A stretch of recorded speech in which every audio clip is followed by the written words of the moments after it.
Well, welcome again to another installment as we walk with Jesus through the Passion Week.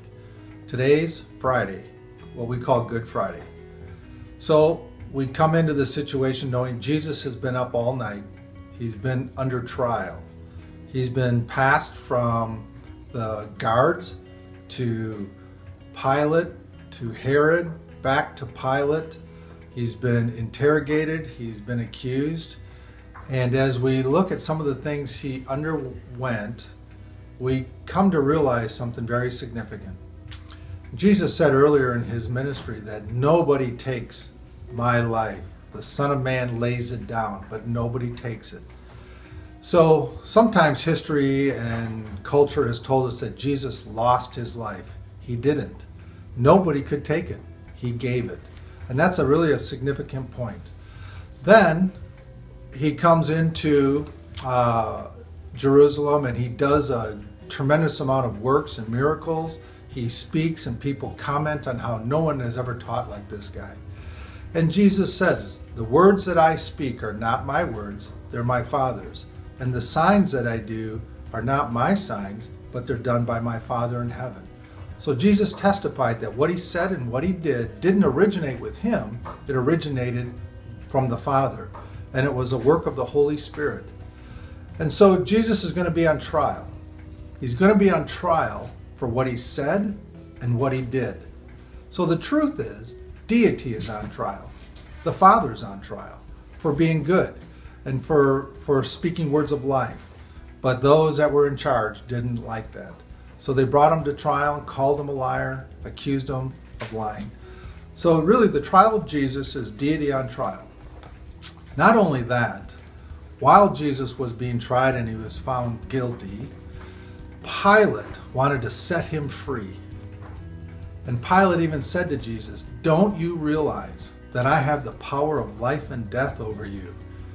To which Jesus said, "No, you only have the power my Father in heaven gives you." Well, at that time, Pilate decided he was going to set Jesus free. But he couldn't, because the leaders in Jerusalem said, if you set him free, then you're no friend of Caesar. So that put Pilate into fear. Then he decided, I know, I'll get a prisoner who's really vile, and I'll ask, which ones do the people want to be set free? Knowing for sure that they would pick Jesus, and then Pilate would be off the hook. But in fact, the people picked Barabbas to be set free, a known murderer. And so here it is. Pilate attempted to set Jesus free, and he couldn't. Because Jesus told him, only the will of my Father will be done here. And then Pilate, because he was a criminal and found guilty of that, had to have Jesus whipped. Well, Jesus underwent scourging and whipping, and he didn't ask for that to not happen. He didn't duck that. It happened. And with every lash of the whip, he knew that he was purchasing a healing for all humankind. Because the scriptures say in several places that by his stripes we have been healed. He went from that to the cross. And as Jesus was on the cross, he was taunted by people around him saying, if you're the Son of God, save yourself, come down off that cross. Repeatedly, people tried to, the centurions, when they were whipping him, tried to whip him to death to where they had to back off. The crowd was taunting him to save himself. When he was on the cross, again, they taunted him. The religious leaders taunted him. If you think you're the Son of God, get off that cross. The thieves, two of the thieves, there were probably at least three that were being crucified at that time. Two of them said, if you're the Son of God, save yourself. They taunted him. And what that means is that even the very adversary in the heavenlies, working through people, tried to get Jesus to get off that cross. And really, something that we should strongly consider is that Jesus' life wasn't taken. He didn't trick the adversary. He defeated him because the adversary, though he wanted Jesus killed, he did not want him crucified. But Pilate couldn't set him free. Herod couldn't set him free. And the taunts wouldn't get Jesus to save himself. He surrendered his life on the cross. And he finished strong in that the other thief said that he was sorry for his sins and asked if the Lord would forgive him and remember him. And Jesus said, "This day you will be with me in paradise."